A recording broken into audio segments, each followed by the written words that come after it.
August 1979. 303 yachts set out from Cowes, chasing glory in the world's most storied offshore race. The forecast promised a gentle breeze, nothing extraordinary. Yet within hours, unseen forces would unleash the deadliest storm in modern sailing history. Hurricane winds, 30-foot waves, boats flipped and vanished. While cutting-edge racers shattered around them, one slow, heavy cruiser, laughed at by the elite, survived when almost nothing else did. What hidden strength let a humble boat finish what legends could not?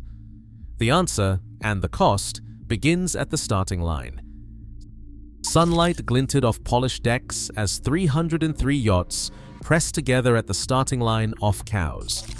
The Solent churned with white sails and bright hulls, each boat a small island of anticipation. Crews in striped shirts and sunburned faces laughed over coffee, the air thick with salt and bravado. Skippers checked watches, shouted to crew, and eyed the competition with a mixture of nerves and pride. This was more than a race. It was a summer ritual, a pageant of engineering and seamanship, where legends were born and reputations tested. On shore, families waved from the breakwater, cameras flashing as the fleet edged toward the gun. Radios crackled with the official forecast. Southwesterly winds, force 4 to 5. A gentle, steady breeze, perfect for a fast passage to Fastnet Rock and back. The mood was almost careless. The pubs on Cowes High Street had emptied early, their regulars now scattered across the water, ready for adventure. The only tension came from the usual pre-race jitters. No one imagined real danger lay ahead. The course ahead was familiar. Westward past the Needles, skirting the English coast, then out into the Celtic Sea, rounding the black finger of Fastnet Rock before the final dash to Plymouth. Navigation charts were spread across saloon tables, pencils tucked behind ears, but the talk was of tactics, not survival. The fleet was a tapestry of old and new, sleek modern racers with their angular profiles and light keels rubbing shoulders with heavier cruisers, each with its own loyal following. The IOR boats, built for speed under the rating rules, drew admiring glances and whispers about who might break the record this year. As the starting gun fired, a wall of sails surged forward, the water alive with energy and hope. No one looked back. The horizon was wide open. For a moment, the only thing that mattered was the wind, the sea, and the promise of a race that belonged to the brave. In the late 1970s, yacht racing was ruled by numbers, not just elapsed times, but the formulas of the international offshore rule.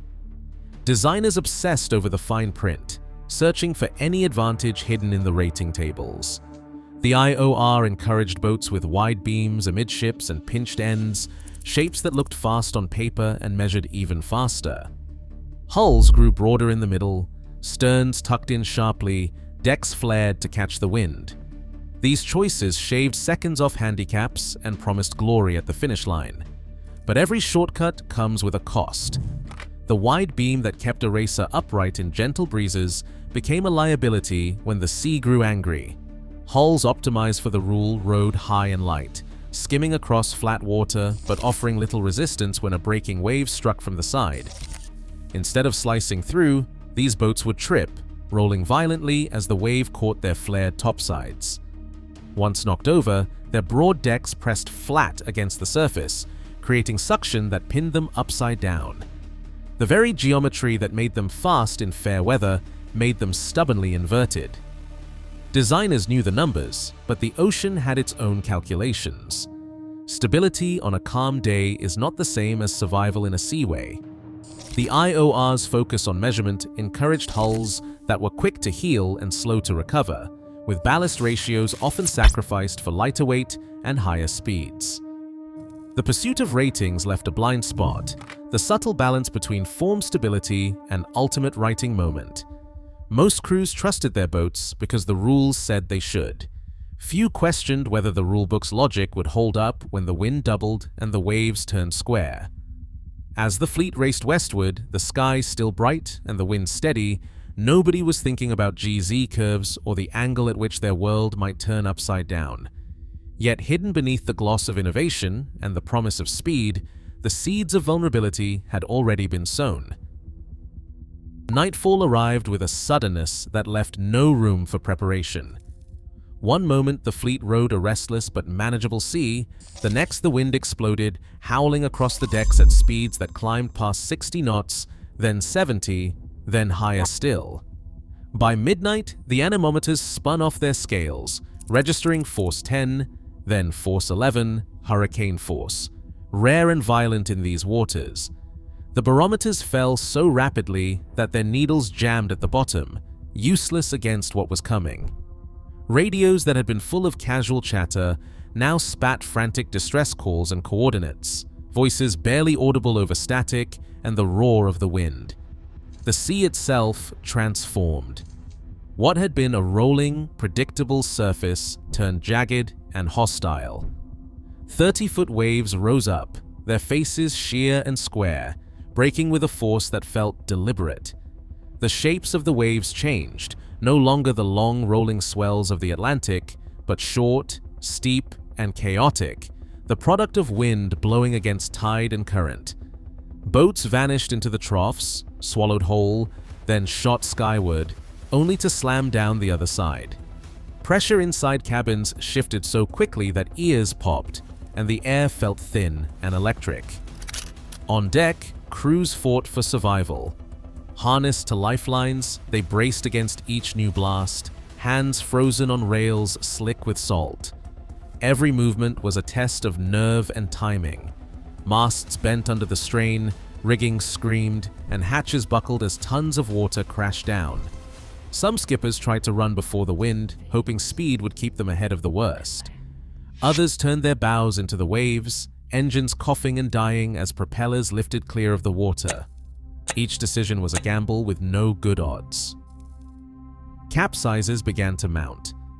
Yachts rolled so far that their masts plunged beneath the surface, windows shattered from the pressure, and cabins filled with seawater. 75 boats capsized. Some righted themselves after agonizing minutes. Others remained inverted, trapping crews inside airless spaces or tossing them into the freezing sea. 5 boats vanished entirely, lost to the darkness and the violence of the storm. The rest drifted crippled, their crews battered and disoriented, clinging to whatever they could find as the world spun and tilted. Distress signals flooded the airwaves. Mayday calls overlapped, coordinates repeated in desperate hope that someone somewhere was listening. Helicopters launched into the gale, pilots searching for flares that flickered between the waves. In the chaos, some sailors abandoned their boats, convinced they had no chance. Others stayed below, counting the seconds between each impact, water rising around their knees, waiting for rescue or the next breaker. By dawn, 15 men were dead. Their boats and their stories were scattered across hundreds of miles of sea. The noise was described as relentless, like a freight train that never stopped. The motion was disorienting, a carnival ride with no end. The storm cared nothing for experience or design. In 6 hours, 75 capsizes, 5 boats lost, 15 lives gone.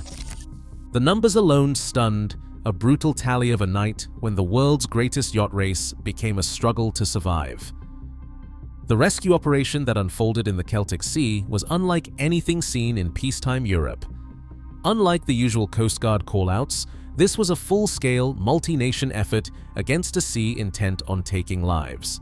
Helicopters from the Royal Air Force and the Royal Navy battled hurricane-force winds, searching for survivors among overturned hulls and drifting debris. Lifeboats from the RNLI launched into seas that threatened to swallow them whole. Irish naval vessels, Dutch warships, and civilian fishing boats joined the hunt, each crew racing against time and exhaustion. In total, more than 4,000 people, pilots, medics, and sailors were mobilized to respond to a crisis that stretched across hundreds of square miles. 4,000 people converging on a violent patch of ocean, working to turn back a tide of loss. The numbers defied belief. 75 boats capsized, 5 sank, and 15 sailors lost their lives. Mayday calls jammed the airwaves as radios hissed with overlapping coordinates and frantic voices. Many crews found themselves trapped inside their boats, air running thin as hulls refused to right. Rescue teams faced impossible choices, hovering low to winch sailors from decks that pitched and rolled. At times, crews had to persuade terrified sailors to leap free of tangled rigging into the arms of strangers who steadied them on winch cables and life rafts. What doomed so many of the yachts was not just the ferocity of the wind, but the way their hulls interacted with the waves. The modern racing hulls, shaped for speed under the international offshore rule, were wide across the middle and light in the water. When a breaking wave struck from the side, these boats did not slice through. They caught the wave like a paddle and rolled, sometimes in a single unstoppable motion. Survivors described the sensation as being tripped, the boat slewing sideways and flipping over before anyone could react. Once inverted, the broad decks that had given the racers their initial advantage became a deadly liability. Acting like suction cups, the hulls gripped the water and made it nearly impossible for the boat to right itself. Crews found themselves climbing walls, disoriented and in the dark as windows imploded and seawater rushed in. Inside the cabin, chaos reigned. The sudden inversion hurled people and gear into the ceiling, now the floor. Water crashed through shattered hatches, flooding spaces that had been designed to stay dry. The hull, once a sanctuary, became a trap. Some boats stayed upside down for minutes, others for much longer, and hope for those still inside grew thin. Even when a boat managed to roll upright, it was often crippled, rudders snapped, keels torn away, electronics ruined by salt water. The very design choices that made these boats blisteringly fast in fair weather left them exposed in the worst possible conditions. The rescue efforts stretched into daylight, helicopters darting between squalls and lifeboats weaving through a field of wreckage. Each successful winch felt like a small victory against the storm. Rescue teams saved many, but for others, help arrived too late. The Fastnet disaster would be remembered not only for the lives lost, but for the hard questions it raised about the nature of yacht design and the cost of chasing speed at the expense of survival. While rescue teams braced against the gale and radios filled with mayday calls, a small white hull pressed on through the chaos. Assent, the Contessa 32 skippered by Willie Keir, moved with a rhythm that seemed almost out of place in that night of panic. The boat was heavy, her motion deliberate, each roll and pitch absorbed by the deep lead in her keel, each impact softened by the curves of her hull. Where lighter boats skittered and slammed, Assent simply yielded, rising and falling like a cork tossed in a washing machine. The violence outside was answered with calm inside. Willie Kerr's approach was methodical. When the wind screamed and the seas turned vertical, he ordered the sails down. The tiller was lashed, the hatches secured. No one rushed or shouted. The crew settled in, trusting the boat to do what she was built for. With the storm raging above, they gathered below to wait it out. Stories circulate, half fact and half legend, of stew simmering on the stove, of songs traded between crew as the hull shuddered and flexed. While flares lit the sky from stricken yachts all around them, Assent's crew found a strange kind of peace in the eye of the storm. The difference was not bravado, but confidence born from experience and design. The Contessa's heavy ballast and narrow beam gave her a predictable, almost gentle motion, even as waves tried to throw her on her beam ends. Knockdowns came, mast in the water, the world tilted beyond reason, but each time the boat rolled back upright, stubbornly refusing to stay down. The crew rode out these moments with a kind of stoic patience, never doubting that the boat would right herself. Confidence kept them steady. When the storm finally loosened its grip, Assent emerged battered but unbroken. She was the only boat in her class to finish the race. 57 others had retired, capsized, or vanished. In a fleet defined by speed, it was the slow, steady boat and the quiet resolve of her crew that endured when nothing else could. Survival had a simple measure that night. Stability at sea is not a matter of luck or superstition. It is a question of physics, a set of numbers that decide whether a boat rights itself or stays upside down. The angle of vanishing stability, known as AVS, is the critical figure. It defines the point where a yacht's ability to recover from a roll disappears. Before that angle, the weight of the keel pulls the boat upright. Beyond it, gravity works against you and the boat remains inverted. The righting arm, known as the GZ curve, measures this force. On a graph, it starts positive, peaks, and then declines. Where it crosses zero, that is the AVS. The Contessa 32's AVS is 156 degrees. This means she can heel almost completely over, mast deep in the water, before she gives up and stays down. By contrast, the modern racing yachts of the Fastnet era, shaped by the International Offshore Rule, had AVS values between 110 and 120 degrees. Their wide beams and light keels made them quick in fair weather, but in a knockdown, they reached the point of no return far sooner. Once past 120 degrees, the righting moment vanished.